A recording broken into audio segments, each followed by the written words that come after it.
안녕하세요 여러분. 자, 구독 좋아요는 여러분 필수입니다. 감사합니다. 자, 오늘 우리가 고란 무엇인가, 묘란 무엇인가, 재란 무엇인가를 가지고 얘기를 해 보겠습니다. 이게 질문이 많아요. 그리고 이게 정확하게 정리가 잘 안 됩니다. 결국 이게요, 이게 진술충미를 얘기하는 거죠 여러분. 진술충미가 고지다, 묘지다, 뭐 입고처다, 이렇게 뭐 창고다, 아니면 재고기인을 놨다, 이렇게 얘기를 하는 겁니다. 이게 정리가 이게 명확하게 되질 않아요. 여기서 조금 저기서 조금 이렇게 하다 보니까 이게 확실하게 정리가 안 됐는데, 오늘 이거를 완전히 파헤치는 거죠. 이렇게 하시면은 진술충미에 대해서 헷갈리지 않을 것이다, 이렇게 여겨집니다. 언제 창고라고 하느냐?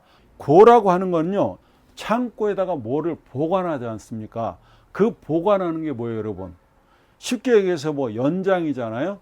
뭐 망치라든가 도끼라든가 못이라든가 톱이라든가 농기구, 그리고 우리가 잘 쓰지 않는 것들을 다음에 쓰기 위해서 보관해 놓잖아요. 이럴 때는 진술충미를 창고라고 얘기한다, 이 말입니다. 물건을 넣어 놓을 때는 창고라고 한다. 사람이 들어가면 뭐라고 하냐면 창고다, 이렇게 얘기를 안 하고, 이게 무덤 묘자인데 보통 우리가 임묘됐다 그러죠. 사람이 들어가면 이렇게 임묘됐다. 그러니까 육친이 들어가 있으면은 임묘됐다, 묘지에 들어갔다, 이렇게 묘궁을 놨다, 이렇게 얘기를 한다, 이 말입니다. 그 다음에 세 번째, 재고기인을 놨다 그래요. 이렇게 재고기인을 놨다, 이렇게 얘기하는데요. 창고에 돈이 들어 있을 때를 재고기인을 놨다 그러는데, 자기가 일주가 깔고 앉아 있다는 거죠. 내가 앉은 자가 진술충미인데 이 속에 일간 대비해서 재를 갖다가 들어가 있다면, 재를 깔고 있다면 그걸 재고기인을 놨다, 이렇게 얘기하는 겁니다. 자, 예를 들어 볼게요 한번. 지금 개념 잡히시죠? 어느 때는 창고라고 하고, 어느 때는 뭐라고요? 어느 때는 묘라고 하고, 어느 때는 재고기인이라고 하는지 지금 감이 오시죠? 어떤 일주가 이렇게 임술 일주가 있다고 가정을 해봐요 여러분. 남자나 여자나 관계없어요. 임술 일주가 있는데 이 지장간에 뭐가 있습니까 여러분? 신, 정, 이렇게 무가 있죠. 맞죠? 신정무가 이렇게 들어 있습니다, 이 지장간에. 자, 이게 9, 3, 18인데 이건 외우셨을 거야. 외웠다고 가정합니다. 자, 요 신은 뭐예요? 일간 대비했을 때 금생수하죠. 그러니까 정인이 되겠네요. 그죠? 정인이 됩니다. 그 다음에 요거는요, 수국하니까 정제가 됩니다. 그렇죠? 맞죠? 정제. 정제가 바른 제라는 얘기죠. 그 다음에 이건 뭐예요? 토국수니까 여러분 편관이 되죠. 이렇게 편관이 이렇게 됩니다. 임술일주가 어때요?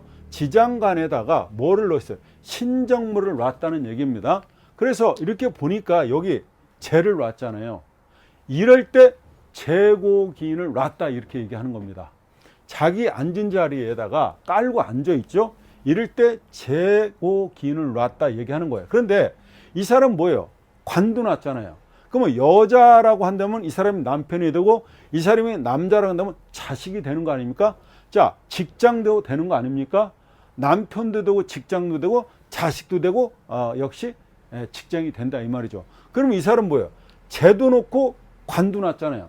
그러면 재관이 아름답다고 그래서 이런 경우를 뭐라면 재관 쌍미격이라고 합니다. 이렇게 재와 관이 아름답다. 재와 관이 들어있으면은 재생만 해주니까, 그죠? 좋죠. 그래서 이런 경우를 재관 쌍미격이라고 한다, 이렇게 정리가 되면 됩니다. 이 고지라고 하는 것은 여러분 창고라며요. 그러면 고지라고 하는 것은 어떻게 표현하면 진공청소기로 모두 빨아 들어가 창고에 저장되어 있는 거죠. 그러면 이거를 개고를 해야 됩니다. 그럼 개고를 어떻게 할 것이냐는 거지. 우리는 그거 빼가지고 이렇게 쓰레기통 부으면 되는데, 마치 봉분처럼 이게 창고로 이렇게 열쇠 채워가지고 있는 거다, 이 말입니다.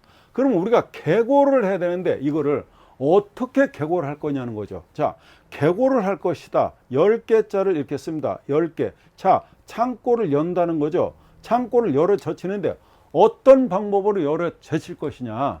형이나 충이나 이렇게 충이나 파로 이거를 계고시킬 수 있다는 얘기입니다. 근데 여러분들은 여기서 충만이 열어 젖힌다고 암기를 해 두세요.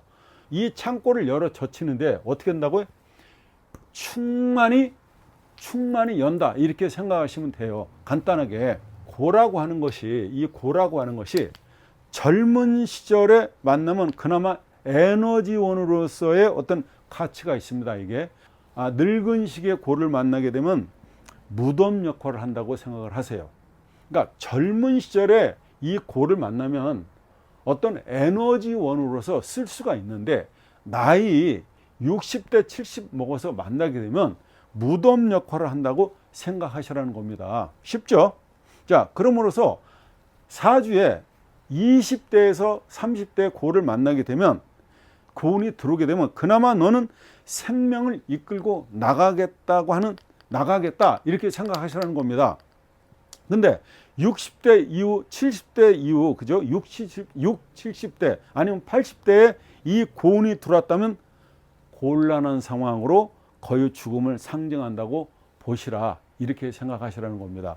이 고에 대해서 지금 시중에 나와 있는 책들이 많은데 그 수많은 책들이 이 고에 대해서 말을 하고 있단 말입니다. 대운의 고를 만나면 아니면 세운의 고를 만나면 뭐 힘을 잃는다, 캄캄한 어둠에 갇힌다, 뭐 사망에 이르기까지 한다고 기록을 하고 있습니다. 이게 무작정 어떤 그런 이론을 받아들이지 마시고 젊은 사람은 고운을 만나게 되면 그걸 발판으로 삼아서 죽을 운명임에도 오히려 중단 없이 이어져 가는 것을 의미하고요. 그래서 젊은 사람에게는 에너지원이 된다고 말씀드리는 겁니다.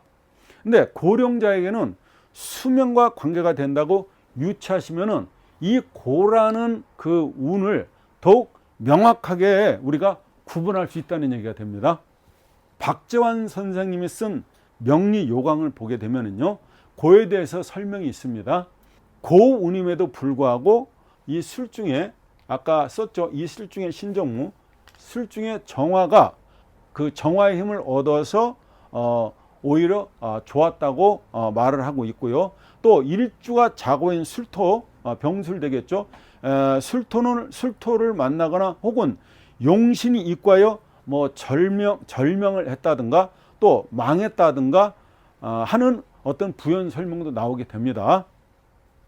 이 대운과 세운에 우리가 고가 들어오면 헤쳐나갈 방법은 있는가 없는가가 또 궁금하죠. 여러분, 헤쳐나갈 수가 있습니다. 이게 방법이 있다는 얘기예요. 그건 뭐예요?